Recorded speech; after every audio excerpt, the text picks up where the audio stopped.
Good morning, I'm FAO Coyle. I'm a paramedic firefighter for the city of Sparks. Today we're going to be talking about doing patient lifting and movement and also the ambulance and gurney operations. So the first thing we're going to do is we're going to take a look in the ambulance and make sure that we don't have any obstructions on the floor. We're going to reach in here. We're going to control and slowly bring this out. As you hear the carriage lock into place, then we're going to push our plus button. We're going to bring the feet down. You can see that all 4 feet are on the ground, and you can hear the hydraulics lower the forks to the ground. If for some reason those don't lower to the ground, you can come back here to the cradle and you can push the up barrel and that will lift this. So if something was wrong, our battery was dead here, I could now reach up here, I can grab this handle, open the hydraulics, and have somebody lift that and we can load the patient in. Okay. If for some reason these buttons don't work, you can push this button, right? This is an override. It's gonna, as you see, it's gonna slowly lower that gurney on the ground.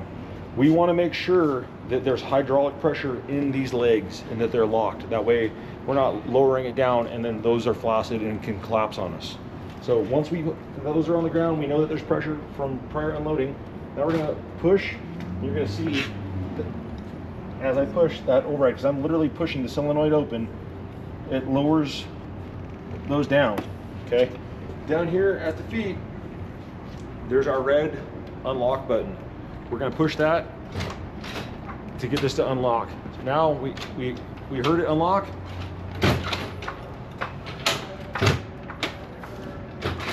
Perfect example right there of where it's bound right now. So what we're going to do is we're going to make sure that we have pressure in our legs.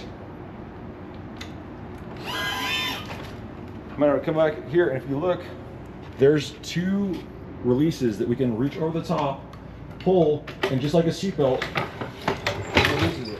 Okay, so right in there, those little teeth lock around here, just like on the car door. So once we're out, when we get up to the house, right, we have a couple people moving this. What we want to do is we want to pre-position our gurney to where if we have to bring a patient out right away, that it's where it's going to be, that it's not going to roll down a steep driveway or we're going to have it fall over, and then we're going to lower it down.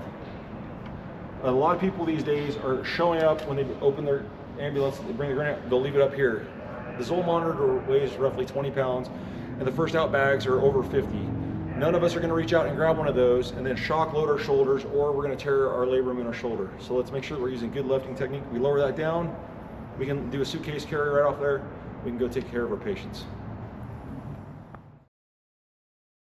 So one of the big things that we also see is everybody loves to grab a mega mover, and it is a good tool when used appropriately. But what happens as soon as we put a patient on a mega mover? What happens to our body posture and everything else? We're humped over. I know I ruined a $200 pair of work rights getting caught on a door, take a doorknob to the kidney. But what else happens to the patient's head? Right? It's jammed closed. So it's another one of those, quit grabbing it just because it's expedient and just because our sister agency says, put them on a mega mover and move. Take ownership of what you're doing. Like, you have a say of how this gets done. If, just like anything else, just because somebody tells you to do something, critically think, maybe there's a better way to do this, right? So that's what today's all about. So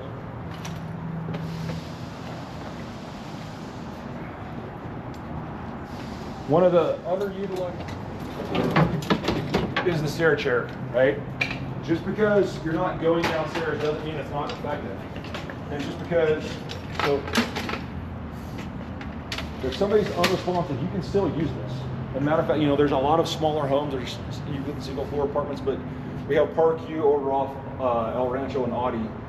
Very narrow, right? So it's gonna be hard to get somebody moved. Who knows what this band right here is for? The head, right? The number of people that don't know that is astounding, but it's another one of those that you can bring this back in, lower the track, and put somebody right there in it, literally, to where if you pregame this, you have somebody in a bed who's unresponsive but in a very confined space, especially border houses or whatever else. Go out, get this. Worst case scenario, you take the person, Okay. Bring people inside, spin them around, pre-stage them, and then when you come in, you put them next to the bed, you slide them over, we put some straps on them, we put their head there, and then literally we can move the people out like a furniture dolly, but a people dolly, and that's what we're doing today. It's just another technique of you can literally recline somebody, put their head here, strap it, and then even just moving them out like this, their head with this being strapped in is in a neutral position. Okay, so we're going to go to the third floor. We've got a ride along who's going to be our victim today. We're going to move them down. When we get here, right, this is one of the things that firefighter Tice brought up, is you can actually have it set just like that, to where now we bring our victim down, we recline them again. We can be in a good lifting position, right? Not be humped over. We can have our butt under us, good basic athletic stance, undo our seatbelts, and literally bring them right on there, rather than being bent over in a twisting jerking motion. Everybody tracking? All right, so let's go ahead. We'll go up to the third floor. We'll load them up, we'll move them down, and then we'll load them onto the gurney. Any questions? There's a little bit of the imagination station, right? But think of the older homes that we go into, the apartments, even like the 1900 bearing. It's a narrow path, there's a lot of stuff in there, and so it's easier to lift somebody up, or if they're on a bed, literally you can slide them right over to here, put them in that position, and then move them out. Yep. So if you guys would pick them up, put them on, strap them in appropriately. There's a little bit where you might think of putting that handle down a little bit to where you're not, so lower it just a little bit, grab the cable. There you go. Because now Cody can get over it rather than we put him over there and he bends over and blows back out. There we go. Beauty. All right. Right along, pretend that you're semi-unconscious. Think that you're in EMT class right now. Pull the cord. Looks like this thing. There you go. Yeah, raise that. There you go.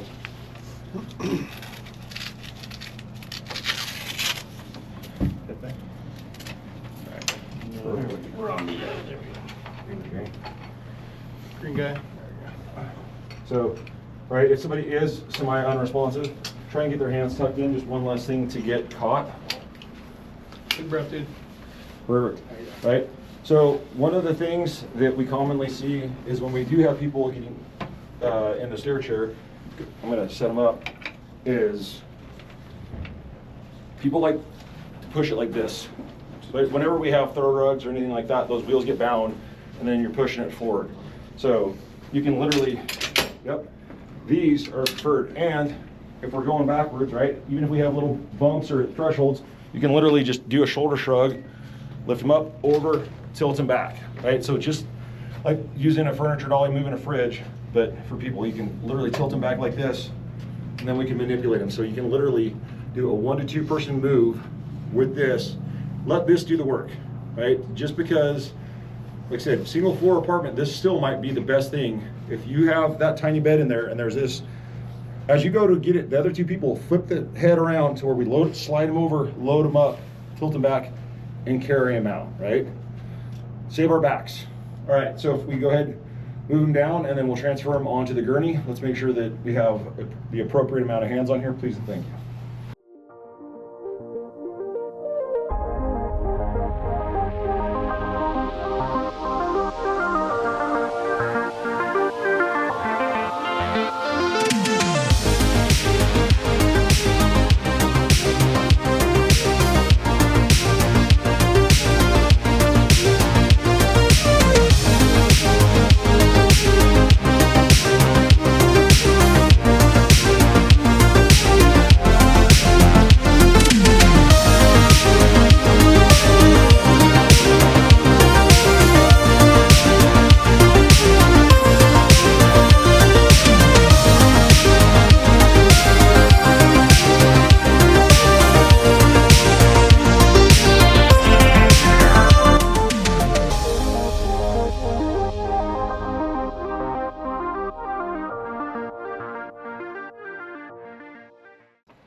So as you guys saw, Cody anticipated that next move, got that move down, cleared the seatbelts. That's what we were talking about at the very beginning. All right. Yep.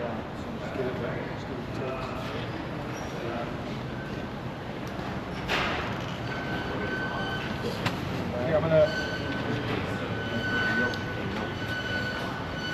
So you can also lower that handle down a little bit.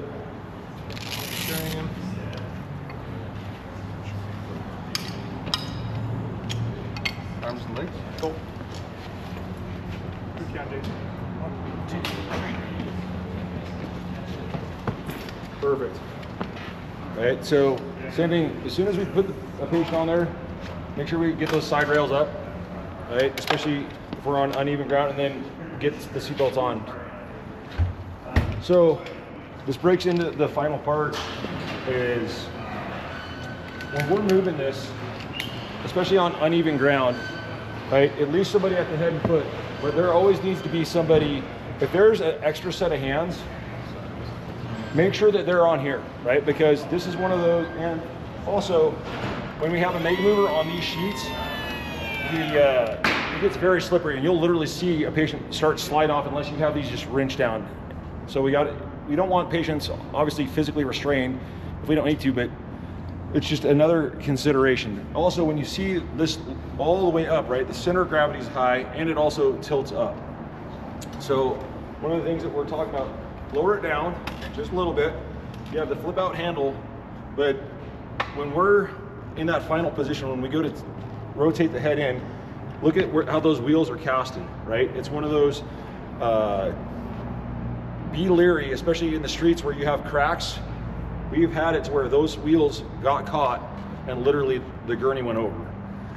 So like I said, make sure that if somebody's walking by, extra hand goes on here. You know, if there's DG, if we're on any sort of angles, extra hands.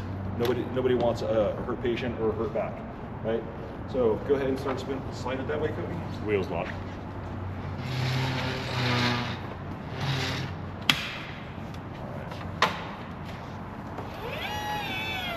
Go ahead and grab those forks and turn around.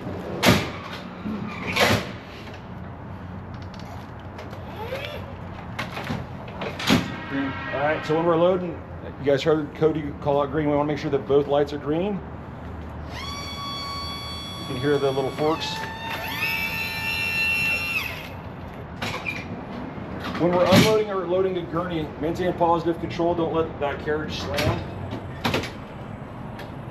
It's good. Give it a little tug. It's locked. Patient's loaded safely. We're ready for transport. Thank you.